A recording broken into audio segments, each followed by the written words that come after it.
या बातमीचे प्रायोजक आहेत Aadhaar critical care hospital, Vijapur road, Solapur.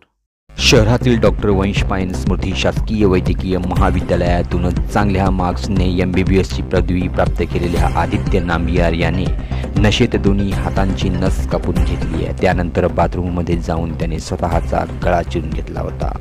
त्यातच त्याचा मृत्यू झाल्याचे उत्तरीय तपासणीत आता समोर आला आहे।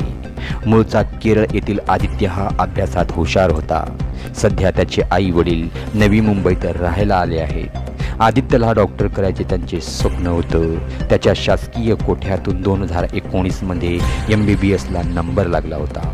सोलापुरातील डॉक्टर वंश पायन स्मृती शासकीय वैद्यकीय महाविद्यालयातून त्याने MBBSचे शिक्षण गतवर्षीच पूर्ण देखील केलं होतं। त्यानंतर त्याने श्री छत्रपती शिवाजी महाराज सर्वोपचार रुग्णालयात इंटर्नशिप देखील केली होती। आता तो पुढील शिक्षणाची MS व MDची तयारी करत होता। जूनमध्ये त्याची एंट्रन्स परीक्षा देखील होती। घटनेची माहिती कळताच त्याचे आई वडील सोलापुरात आले होते।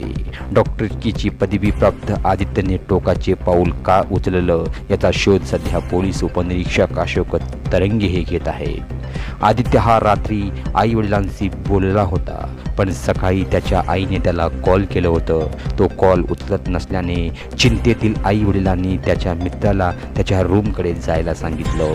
मित्र त्या ठिकाणी गेल्यावर घर आतून बंद दिसलं। त्यांना संशय आल्याने त्याने डायल 112 वर कॉल केला। काही वेळाने विजापूर नाका पोलीस त्या ठिकाणी दाखल झाले। त्यांनी घराचा दरवाजा तोडून आत प्रवेश केला।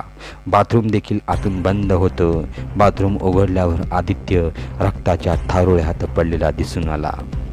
आत्महत्या केलेल्या आदित्य नांबियार हा राहत असलेल्या घरात पोलिसांना दारूच्या बाटल्या, भुलीसारख्या इंजेक्शनच्या सिरिंज सापडल्या आहेत। त्याच्या मृतदेहाजवळ कात्री, एक धारदार चाकू देखील पोलिसांना मिळाला आहे। पोलिसांनी त्याचा मोबाईल जप्त केला असून आता मृतदेहाच्या उत्तरीय तपासणीत गळ्यावरील घाव हाच त्याचा मृत्यूचे कारण असल्याचे नमूद करण्यात आलं आहे।